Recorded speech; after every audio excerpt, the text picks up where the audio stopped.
ఒకవైపేమో Jubilee Hills by election, ఒకవైపేమో ఫిరాయింపు ఎమ్మెల్యేల బెదిరింపులు కావచ్చు, లేకపోతే వాళ్ళ డిమాండ్ కావచ్చు, రేపు అనర్హత బయటపడితే అదొక బై ఎలక్షన్ల విషయం.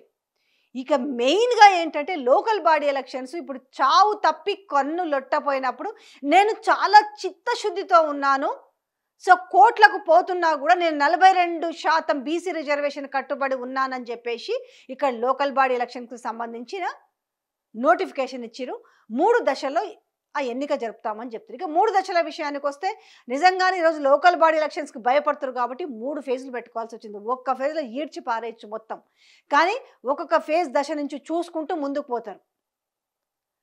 ఈ నేపథ్యం ఒకవైపు అయితే ఆల్రెడీ ఇక్కడ ఏందనంటే అసలు పరేషాన్లో ఉన్నారట. ఒక్క సీటు కూడా లోకల్ బాడీ ఎలక్షన్లో గెలిచే అవకాశం లేదని. నేనేదో జోష్యం చెప్పట్లేదు, ఇక్కడ స్థానికులు మాట్లాడుకుంటున్న మాటలు. స్థానికులకు కడుపు మండి ఉన్నారు, ఆవేదనతో ఉన్నారు, ఆక్రోషంతో ఉన్నారు. వాళ్ళు కడుపు రగిలిపోతుంది. ఎందుకంటే సరే మేనిఫెస్టోలో ఇచ్చిన అంశాలు పక్కన పెడితే దానిపైనే బండ బూతులు తిడుతుంటే మరొక వైపు వాళ్ళ మీద పెద్ద బండరాయి ఎత్తేసారు. వాళ్ళ జీవితం మీద ఏందనంటే యూరియా కొరత.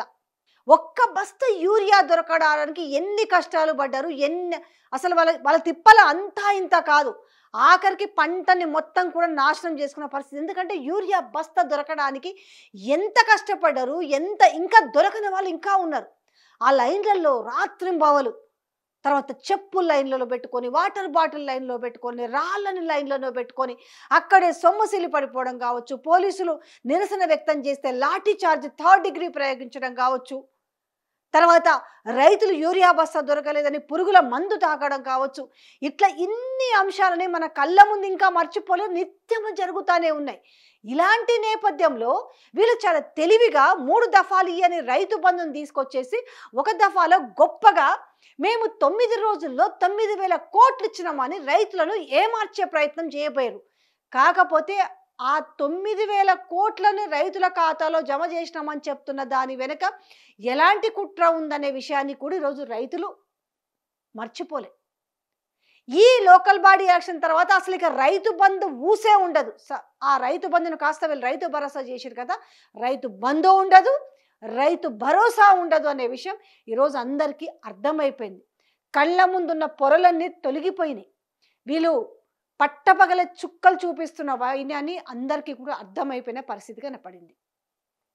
ఇక్కడ అసలు పరేషాన్లో వాళ్ళ మీనాక్షి నటరాజనే ఉందట. ఎందుకుందయ్యా అంటే ఆమె స్వయంగా కొన్ని కాన్స్టిట్యున్సీలో ఆమె పర్యటించారు కదా, పాదయాత్ర చేసిరు. అధికార పార్టీలో ఉండగా, అంటే మీన్స్ ఇది అధికారం, ఇప్పుడు ఆమె అధికార పార్టీలో ఏఐసిసి దూతగా వచ్చిన ఏఐసిసి ఇన్ఛార్జి మీనాక్షి నటరాజన్ ఇటు సీఎంను పక్కన పెట్టి ఆమె కొన్ని కాన్స్టిట్యున్సీలలో పాదయాత్ర చేసింది. ఆ పాదయాత్రలో ఆమెకి విస్తుగొలిపే నిజాలు బయటకు వచ్చినాయట. ఏంటంటే ఎవరి నోట విన్నా కేసీఆర్ మాటే, ఎవరిని మందలిచ్చినా కేసీఆర్ పాలన గురించే మాట్లాడుకోవడం. ఒక రైతు బంధు కావచ్చు, ఒక కళ్యాణ లక్ష్మి కావచ్చు, ఒక పెన్షన్ల విషయం కావచ్చు, ఒక దళిత బంధు కావచ్చు, ఒక రైతు బంధు కావచ్చు, ఇలా రకరకాల విషయంలో వినిపిస్తున్న నేపథ్యంలో మరి ఇవాళ కాంగ్రెస్ పార్టీ ప్రభుత్వం పరిస్థితి ఏంటంటే మార్పు అనేసి మా కొంప మీదికి తెచ్చుకున్నామనే సమాధానాలు వచ్చినాయట.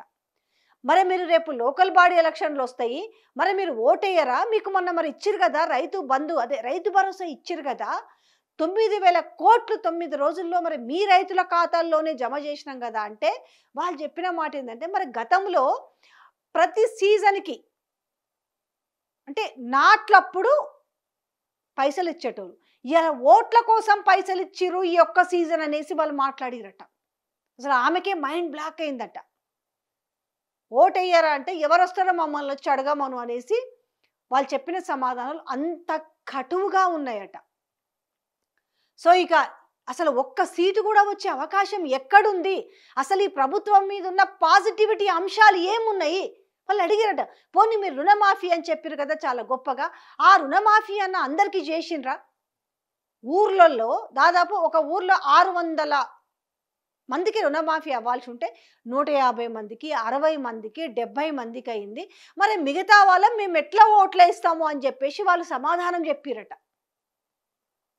ఎందుకంటే ఓవరాల్‌గా యాక్చువల్‌గా అసలు ఎట్లుంది కాంగ్రెస్ పార్టీ పరిస్థితి ఇప్పటికిప్పుడు ఎలక్షన్‌లు వస్తాయి అనేసి రాహుల్ గాంధీ ఒక సర్వే చేపించిండట. స్వయంగా మీనాక్షి నటరాజన్ సర్వే చేయించిండ్రట. మీనాక్షి నటరాజన్ చేసిన సర్వేలో అయితే జీరో కనబడుతుందంట లోకల్ బాడీ ఎలక్షన్‌లో. అదొకటే కాదు. ఈ 10 మంది ఫిరాయింపు ఎమ్మెల్యేల పైన అనర్హత వేటు పడితే ఆ ఫిరాయింపు ఎమ్మెల్యేలకు గాని మళ్ళీ బీ ఫామ్‌లు ఇచ్చి నిలబెడితే జీరో. ఎటు చూసుకున్నా కనిపిస్తుంది ఏంటనంటే ఒక శూన్యం కనిపిస్తున్నాయి సీట్ల విషయంలో. అసలు ఆమెకి ఏం చేయాలో అర్థం కావట్లేదట. దీన్ని ఎట్లా సరిదిద్దాలి? ఇప్పుడు ఇటు లోకల్ బాడీ ఎలక్షన్స్, దాని తర్వాత రేపు బై ఎలక్షన్స్, దాని తర్వాత వీళ్ళు ధైర్యం చేసి ముందుకు పోతే జిహెచ్ఎంసీ ఎలక్షన్స్. ఇవి వీళ్ళ ముందు ఎంత ఒక అగ్ని పరీక్ష అంటే అంత అగ్ని పరీక్ష లాగున్నాయి.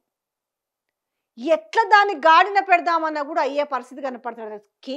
ఆమె కాంగ్రెస్ కార్యకర్తలతో పిలిచి మాట్లాడితే వాళ్ళే చేతులు ఎత్తేసిరట. మేము ఇన్నాళ్ళు వ్యయ ప్రయాసలకేసి మా భుజాలు నొప్పి పెట్టే విధంగా మేము కాంగ్రెస్ జెండా మోస్తే ఇలా మా బతుకులు ఆగమైనాయి, మమ్మల్ని పట్టించుకునేవాడే దిక్కులేడు, కనీసం మాకు కూడా లేవా సంక్షేమ పథకాలు అనేసి వాళ్ళు వాపోతున్నారట.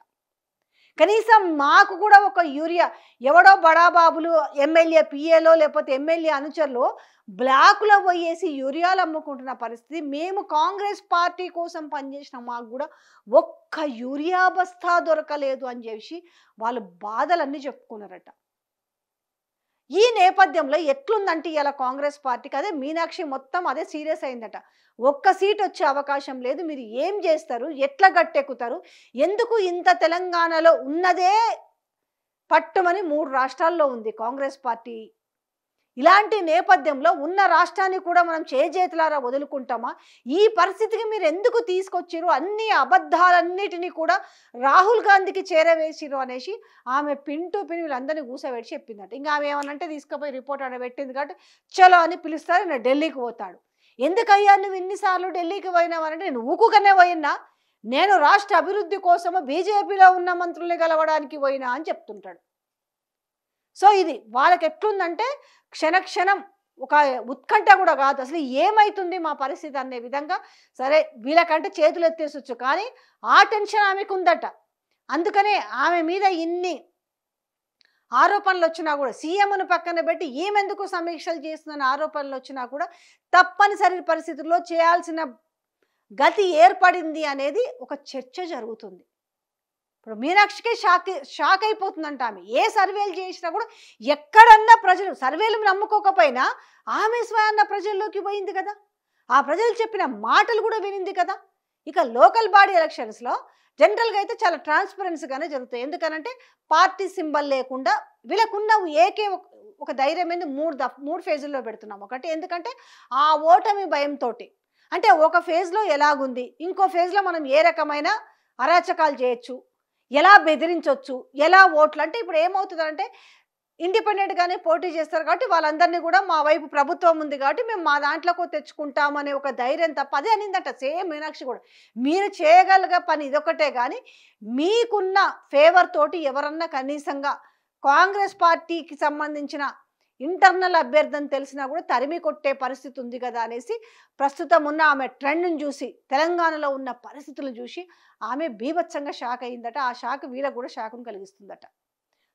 అదే సేమ్ మీనాక్షి ఏదైతే ఒక క్లారిటీతో ఉన్నారో అదే ఇప్పుడు తెలంగాణలో కూడా ప్రజలు కూడా చాలా స్పష్టమైన క్లారిటీతో ఉన్నారు.